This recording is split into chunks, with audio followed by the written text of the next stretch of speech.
Okay, welcome back to the Backyard Professor Chess videos. Let's do some more chess miniatures. But I have a special treat for you today. Sincerely, I found a way, a most astonishing way, to help us really begin to appreciate the chess genius of one of the chess greats. To see this contrast is really going to help us. But first, let me begin with a couple of chess miniatures before I get to this way of helping us appreciate the astonishing mental power of the chess grandmasters. 1927. Cat-Gilga versus Gilga. Let's see what these guys do. E4. Whoop, E5. That's going to be an E5. No, that's a C5. We're going to do a Sicilian here. Knight F3, Knight C6. Bishop B5. Queen C7. C3. And A6, we're going to tickle the bishop. The bishop's going to go back. And the knight comes to F6. And the queen comes to E2. And now we have an E5. White is going to castle, of course. You always want to get the castling in early if possible. Black is going to give himself a chance to castle with a good square for the bishop. Instant hit of the center, but of course, C will take that D pawn. Of course, C will also take that D pawn. The knight will take the D pawn. So we're seeing an exchange down in the center that will help clarify things, hopefully. We shall see, huh? So now that we've had an exchange, we've got a clarity a little bit better. Black has a little bit more central space thanks to his pawn. Both sides are developed somewhat pretty good. That's not bad. So white is going to gain more space plus tickle the knight, and now black pushes that pawn. Very interesting. Rather than take it, white simply bumps his queen up. The knight will come to D5, asking the queen what she wants to do. The queen will go to G3, and now this causes black to bump, producing dark square weaknesses on the king's side. Yes, bishop will come down to a much better diagonal, pointing to the black king side. Yeah, that's a much better spot for him. Knight will come to B4. Bishop will immediately take F7 check. Kablam! Here we go. This is what we love miniatures for, is right now creating more weaknesses by hitting the weakest, sacrificing the bishop. But the king does not fall for it. So this is going to be interesting. After all, it was just a pawn, but there are positional considerations as well. That's what makes this so interesting. Now, of course, you should have seen that. By now, this theme is so prominent in the miniatures.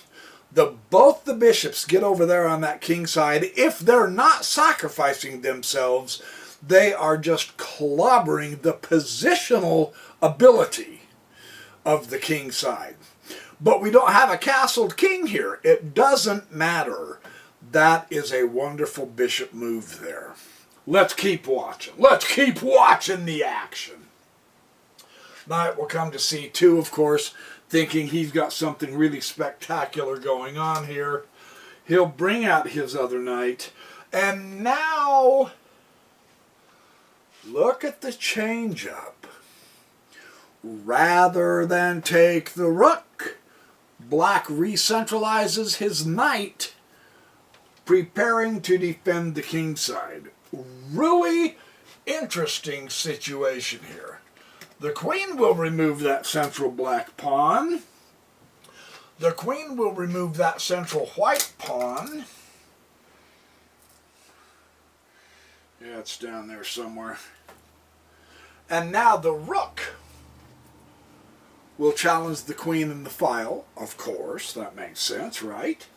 And the queen will bump to f6. And now, realizing it's kind of a weird position, that's true, with those white bishops. But realizing that the bishops are in charge here, backed up by the queen, and the white knight can bump in here really quick, we have another really dynamic, powerful move, just like that bishop taking the f7. Now we have the rook taking e7. And this is where black resigned. Very remarkable game, because if the king takes, then we have check and forking the queen. Very nice little game by Cat-Gilga. Okay, I've got another one for you. Don't go away. This next one is a real Lulu. No, I bluff thee not, Watson. Okay, let's get on with the main event. The purpose that I am producing this video for you, my beloved viewers, whom I really appreciate. You guys rock. This is a game played by Koltanowski and Burnett. It was in 1937. Koltanowski is playing the white. I believe he was a great Belgian Grandmaster. Understand what this game was. Koltanowski was playing 37 games simultaneously. Now, 37 chessboards set up would fill an entire basketball court. Just visualize this, because it will stagger you by the end of my video here. I'm going to have one more game to show you after this one that will tie into this one.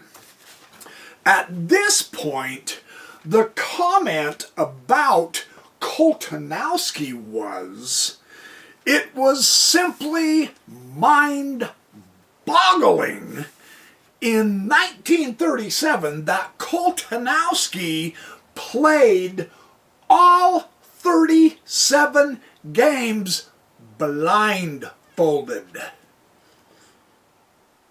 All at once. It was a simultaneous. He did not see any of the other 36 boards when he played this game. Now, you think about that hard. Because this is phenomenal how Koltanowski did this.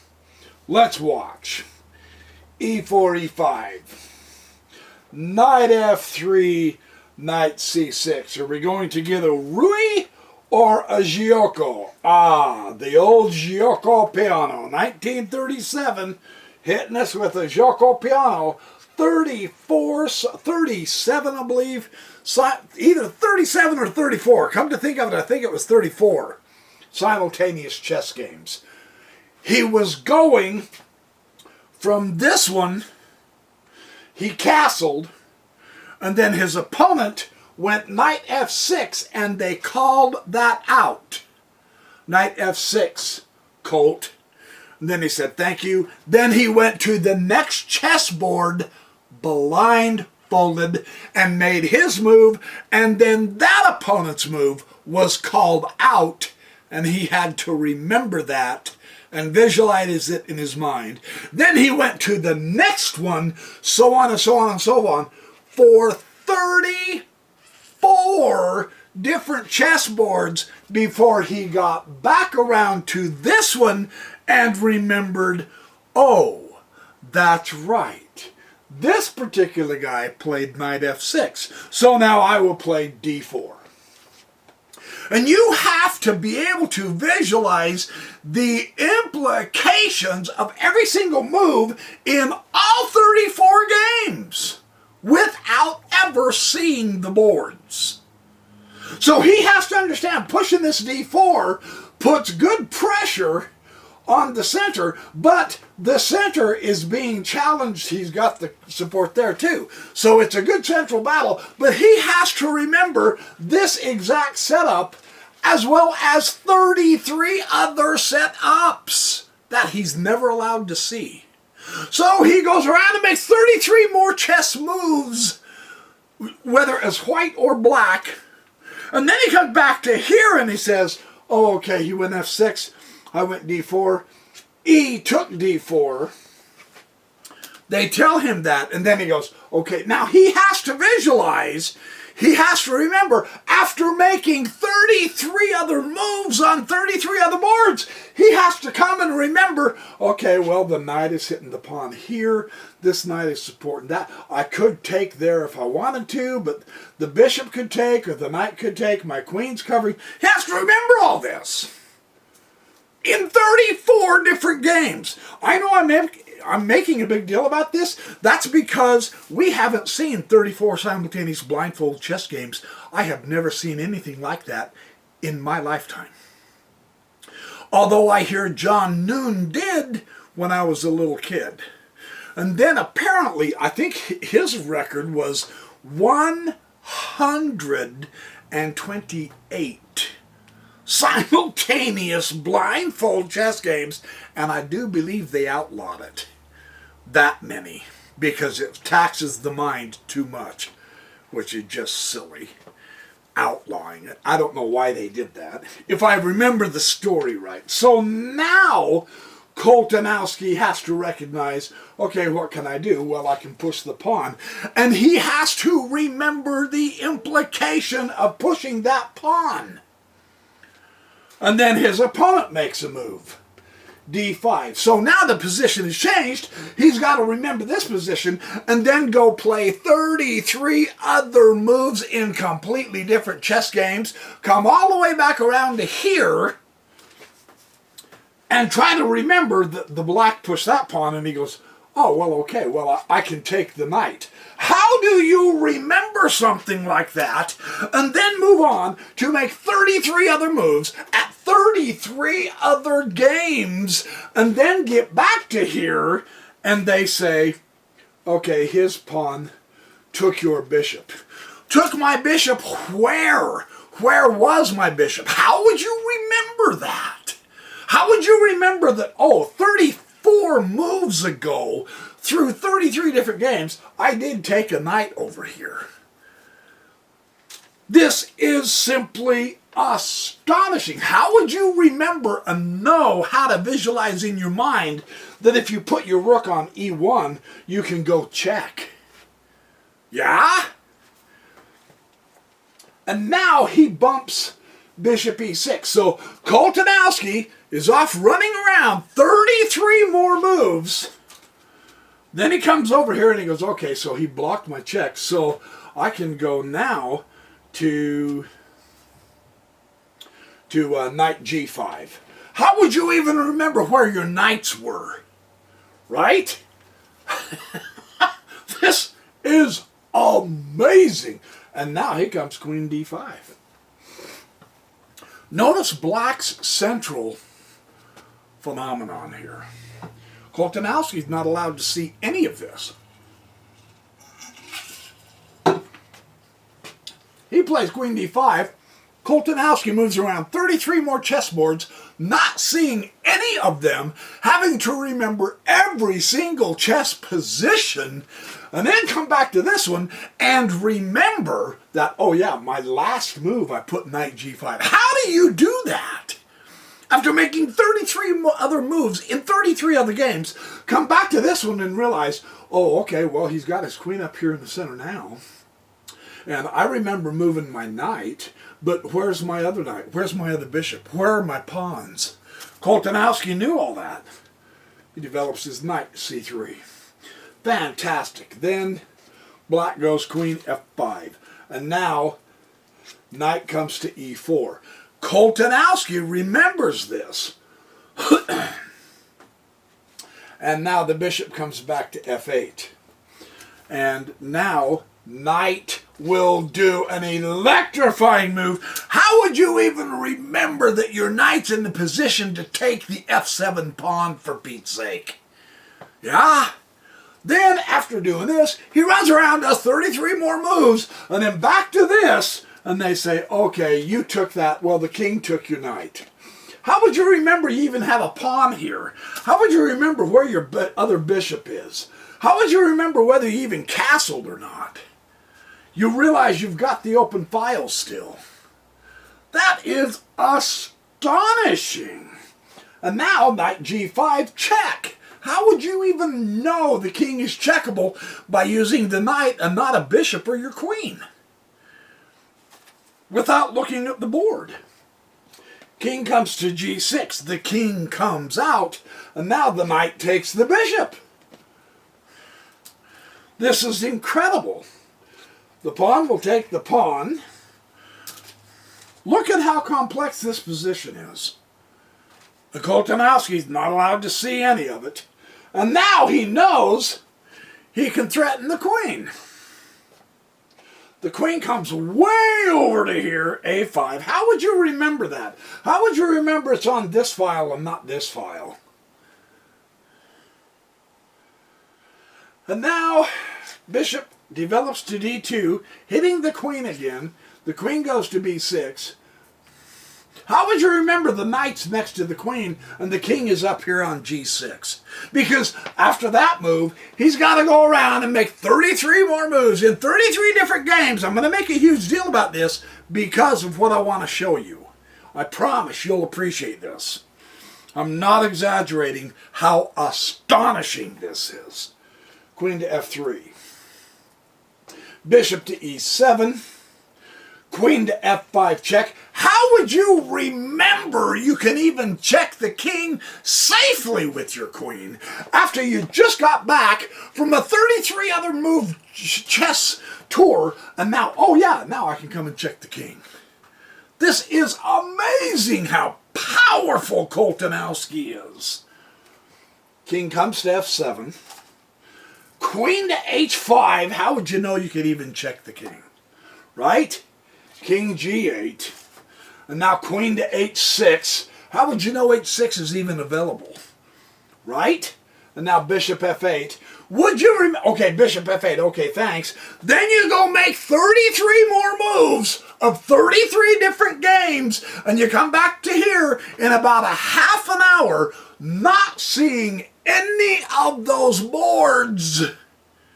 You come back to here. How would you know if your queen is even threatened? By that time. And of course, you just simply lop off the pawn. Amazing! I am so not kidding. You think I'm kidding? You go ahead and try to do 37 blindfold games of chess and win one. Just go right ahead. Demonstrate how silly this is. This is so impressive. Now, bishop h6. How would you know how to even attack a king in a coordinated fashion? Because now once you make this move, then he makes this move, and now you have to go around and make 33 other moves without seeing any of the other boards again. And by the time you come back here to within 15 minutes to 20 minutes, now you've got to remember this position.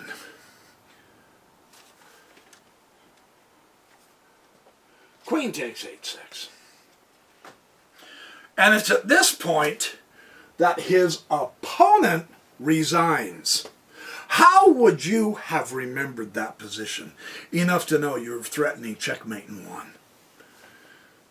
Now, the reason I am making such a gigantic deal about this particular game, which is a miniature, it didn't have a lot of flash and verve, but the astonishing thing is the astounding amounts of other games he was playing, all of them blindfold, all at once, and he won such a convincing victory.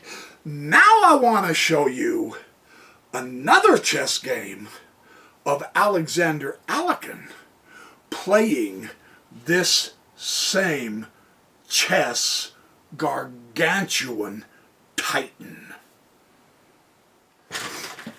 Now we see Alexander Alekhine playing the white against Koltanowski playing the black. And we now have a much better idea of how magnificently powerful Koltanowski is, right? We saw his previous simultaneous blindfold game in a series of 34 games. How do you even begin to be able to play someone like Koltanowski? Now we know Alekhine's opponents were titans of the highest order. With that, I'll take you to the game. Alekhine opens with the king pawn. He'll do the knight f3. He'll do the knight c6. Do we have a roue? Yes, we have the famous roue. Typical roue. Here we go. Tickle a bishop. Push the bishop back. Centralize the pawn. And now Alekhine decides, hey, wait. Let's do the exchange. Let's do the exchange right now. So he takes the knight. Okay, good. Good for Koltanowski. He knows how to play 34 simultaneous blindfold games. That ain't going to bug him at all. And, of course, Alekhine going right to the center. We knew that would happen. But now we know that Koltanowski more than obviously knows how to handle this. So he'll take the pawn. Not a problem at all. And the knight will take the d4 pawn. So we're doing good. Bishop to d7. He develops his queen bishop before the king bishop. Is he going to attempt to castle queenside? We don't know. It looks like that somewhat. Could make for a very interesting game if he does so. Alekhine hurries and castles, and now he's going to fianchetto. So perhaps he's not going to castle queenside. Perhaps Koltanowski is going to castle kingside after all. Alekhine's going to grab the e-file even though it's not open yet. And now Koltanowski prepares to castle kingside as well. Alekhine will continue developing to the center, and now Koltanowski will castle. So we've got a good situation here. And the queen develops, and Koltanowski will push his double pawns, hitting the center, gaining important control over central squares, because we now know that this isn't just anybody who may have only been playing chess for 2 weeks. We know Koltanowski knows what the heck is going on, right?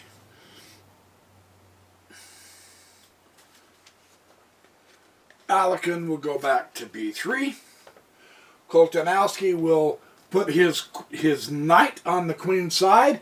Oh, here we go. Bishop h6. Alekhine wants to get rid of one of the guardians of the castled king. Let's see what happens here. Koltanowski doesn't sweat it at all. He keeps his pieces active. Yes. So Alekhine will take. Koltanowski will agree. Let's get rid of the guardian. Not much choice in that. And now here comes Alekhine in the center. Not a problem for Koltanowski. Rook A to D1. So Alekhine is fully developed. Again, observe the full development of all the pieces of both of these magnificent players. Rook to B8, taking the B file. Queen will come to C3, and now queen will go to C8. Everything is coordinating, functioning, supporting their centers. Neither one of them have many weaknesses at all, if at all. Rook will double up, it will bump up, I should say, in order to double up on a file. That could be an extremely difficult situation to handle. And now Alekhine does this. And he says in his comments that was a very tough move to find, because the exchange of the bishop for the knight can open up the center in such a way that Koltanowski might have a wicked combination coming here on the king's side if he doesn't try to prevent that.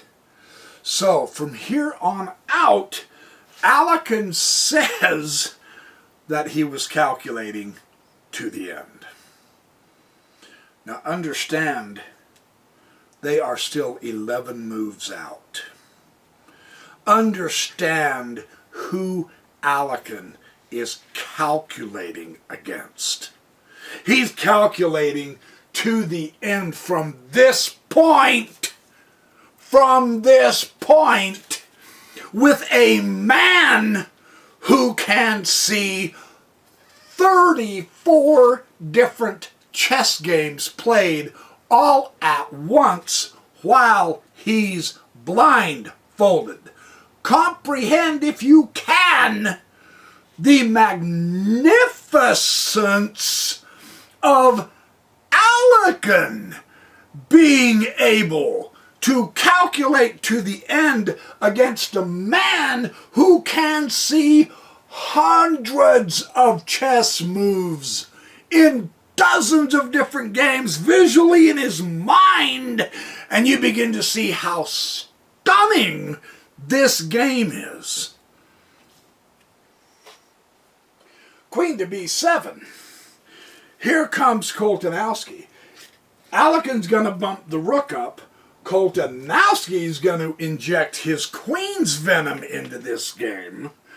Knight will now take the C pawn. Amazingly enough, rook will take the knight.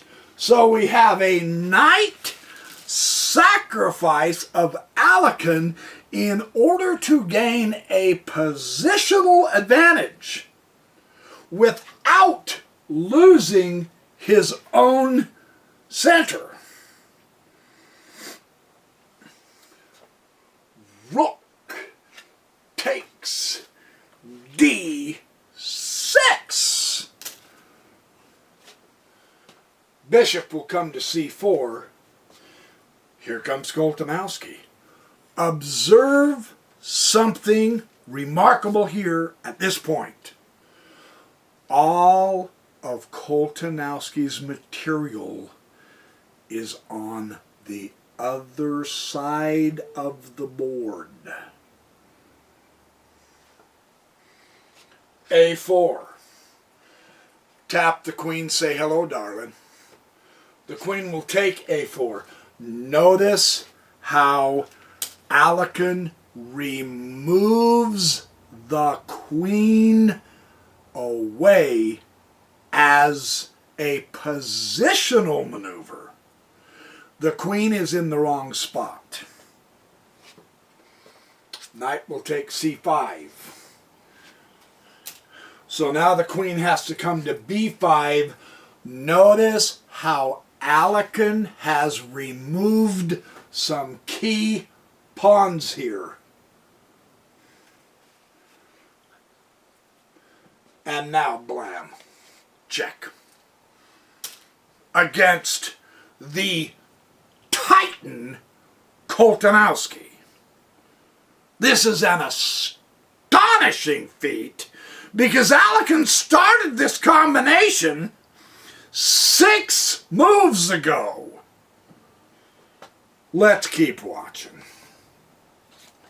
King G8, Knight to D7, Rook to D8, Rook to F3, Queen to B4,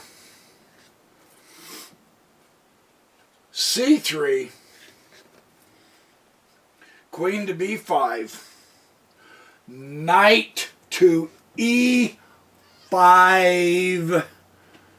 the beginning of the end, Rook D to C8, and now it's the Knight, not the Rook, that exchanges here. We are now 10 moves into Alekhine's calculation against the astoundingly powerful Koltanowski, who can see 34 chessboards all at once, all together. We are seeing Alekhine's 10th move of his combination, and it is here that Koltanowski resigns. Because if the Rook takes the Knight, then Alekhine wins. That 11-move combination of Alexander Alekhine against a man who has the capacity to see 34 other chess games all at once without seeing the boards is simply staggering how powerful Alexander Alekhine was. Not to mention Koltanowski. Just let that sink in. That to me is just staggering. That's beyond comprehension. For me, a mere mortal, we are seeing the chess gods play here. And it's staggering how fundamentally powerful both of these men's minds were, even though we have heard a lot more about Alekhine than Koltanowski. Koltanowski wasn't just some snot-nosed lollipop-and-licking kid. He was a powerhouse. And Alekhine waltzed right through him with an 11-move calculation. Absolutely fabulous. And once again, it's stuff like this that keeps us coming back to this fantastic game. So anyway, that's your chess video for the day. Thank you for watching my videos and supporting my channel. I do appreciate you. You guys are the best audience on the planet, in my opinion, and I say so with complete objectivity and no personal bias whatsoever. Well, maybe a little. All right, you guys, remember, be good, do fun, have well, be happy, something like that. Be good citizens in your countries. Let's seek for peace. And remember, you are awesome. Don't argue with me. If you do sleep in, enjoy it, but don't make it a bad habit, because there's only so much daylight where we can get things done, right? So anyway, stay healthy, be good, and I will see you all in the next Backyard Professor Chess video.